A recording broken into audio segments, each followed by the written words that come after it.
Nervous. I'll be. Good luck, love. Don't let those bastards get you down. Remember, we're gonna beat them, okay? Right.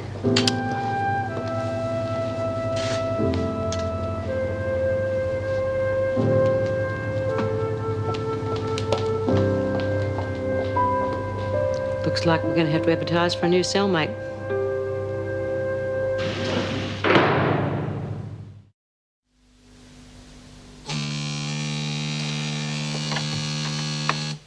Wentworth Detention Centre, Officer Bennett speaking.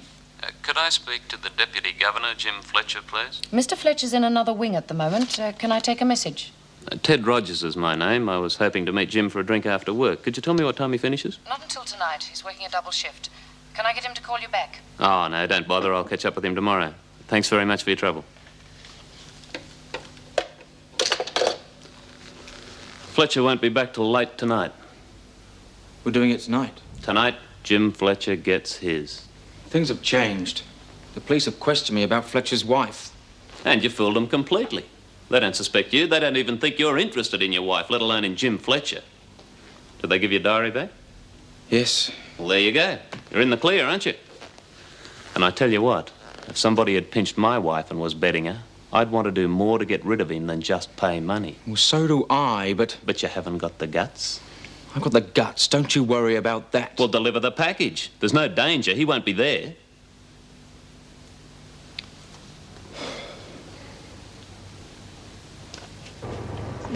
Have you heard that Vinegar's finally found a friend? You must be joking. It'd have to be a dog to be friendly with her. How'd you guess? I won't stand that sort of talk, Smith. Oh, I don't know what you're talking about. You're deliberately impudent to an officer. You can report for cleaning duties after lunch. Oh! The rest of you can wipe those grins off your faces. Do you hear me? All right, if you think it's that funny, you can all report for cleaning duties. Oh, come on. Shut up! Take these women to the dining room, please, Miss Bennett. I want to see you in my office, Mr. Fletcher. Now. All right, you heard the governor. To the dining room. Well, move! Oh, God, she's just bad. I must start by apologizing about yesterday, but you must realize I had no idea that you and Leela were separated. But why were you there? I had one or two things to discuss with you. Couldn't you do that in office hours? I mean, don't I spend enough time here? You have to follow me home as well. Exactly. You spend far too much time here. I realize why now, but it's not good enough. It's starting to affect your work. I told you I'm as fit as a fiddle. You are not. That scene I just witnessed was totally unreasonable. And it's not the first time it's happened. You didn't hear what Smith said about Miss Bennett. I don't care what she said. You know as well as I do that baiting the officers is the prisoner's favorite pastime.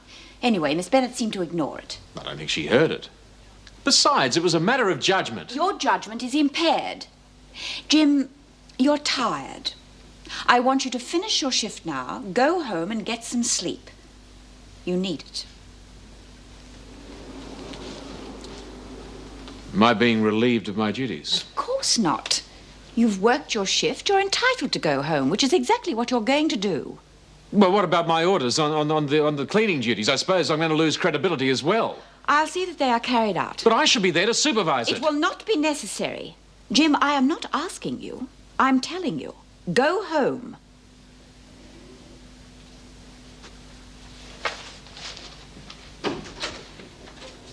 You feeling better, love? Yeah, a little bit. Would you like to have a biscuit with your milk? No, thanks. What's the matter, Mum? Oh, nothing, dear. Aren't you going to answer the door? Oh, of course I am.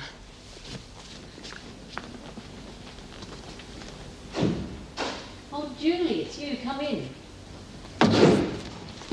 Just called over to see if everything's all right. Oh, everything's fine, thanks. Hello, Matthew. Having a day home from school. Oh, he hasn't been well. I expect it's all this prowler business. I mean, that's why I popped over. You can never be too sure. Well, I'm taking him to see Jim later on. I think that'll make him happier. Do you want me to look after Nicholas while you're gone? Oh, no, thanks. He's coming too. He'd never forgive me if Matthew and I visited Jim without him. They adore each other. Kids are funny, aren't they?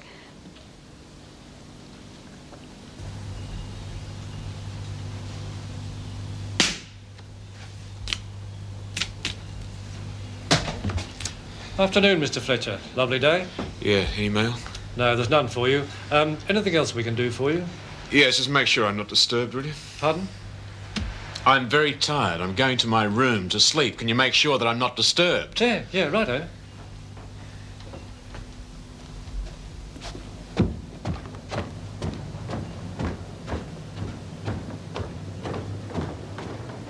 So what went wrong, Doreen? Wrong? What do you mean? With the drama group, why have the women lost interest in it? They were all very keen when it first started. Oh, yeah. Well, you know how it is. I don't know how it is. I think B. Smith knows how it is, but she's not saying to me. Yeah, well, it's not even B's fault. It's that Ken Pierce. He's the one to blame. Ken Pierce wants the drama group. Yeah, well, he shouldn't go around kissing girls half his age. You should have seen it. It was disgusting. One of the prisoners? No, she's waiting outside the gates. B saw it, and that was that. I see. You're saying that B fancies Ken? Thank you very much, Doreen. You've been a great help. I think I can handle it from here on. You wouldn't let on to B what I said? Of course not. I wouldn't like her to think I lagged on her. She won't know anything about it. Thank you, Doreen. Yeah, well, all right. Thank you very much. I've spoken to the parole board, Mr. Reed. They will be guided by the verdict of O'Connell's appeal. If it's successful, they won't stand in the way of her parole. Fine. Do you have any news about the drama group? Yes, I think our troubles are over, but I have a bit more work to do yet. Good.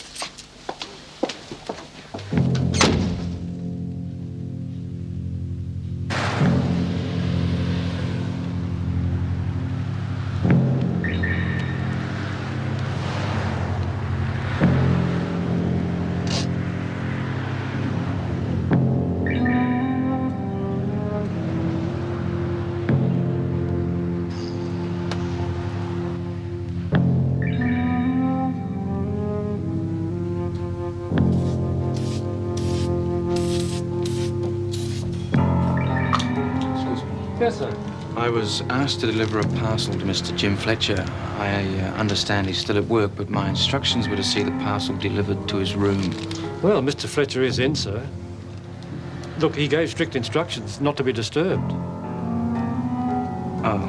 Well, look, I'll take the parcel and see that Mr. Fletcher gets it at the earliest possible moment. All right. Thanks. Any message? No. He knows all about it.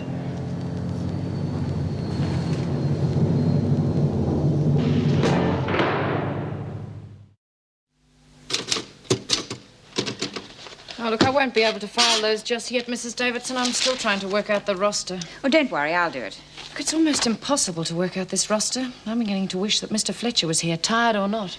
Well, he was far too run down, Miss Bennett. If none of the officers are willing to do a double shift, I'm quite prepared to do it. It won't be the first time I've carried the keys.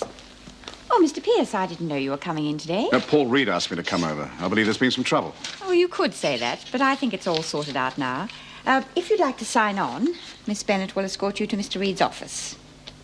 Oh, of course. I'll do all this in my tea break. Let's go. Come in. Mr. Pierce to see you. Thank you, Miss Bennett. Ken, good to see you. Miss Bennett, I'd like to see B. Smith in here straight away, please. I'm too busy. Please. Very well. Very well, I'm too busy. Women. What's the problem, Paul? You mentioned something about the drama group. Yes, it's falling apart at the seams. But why? I thought everything was going okay. Yes, it was, wasn't it? I think I know what's wrong. Ken, did you meet somebody here after the last session? No, just my daughter, Debbie. Yes, well, I thought as much. What's that got to do with the drama group? I'm told that you have a secret admirer here. B. Smith. Obviously, she saw you meeting your daughter, thought that your daughter was somebody else, and she's been trying to put a stop to the drama group ever since. A woman scorned, all that sort of thing. I see. Yeah. Anyway, that's why I asked you to come here. I need your help. I know it's a hell of an imposition, but... Oh, no worries, Paul. I understand. Good. You asked to see me? Yes, B. You know Ken, of course. We wanted to talk about the drama group. I told you before it had nothing to do with me. Yeah, well, there are a couple of people I have to see first. I'll be back in a few minutes. You haven't left Smith alone with Pierce. Yeah, well, it's perfectly all right, I can assure you. It's against regulations. Look, you can observe them from here, but I want them to be alone. It's very important, I promise. We'll see about this. I'll have to report it to the governor. I'm about to do that myself, so you just keep an eye on them and don't interrupt.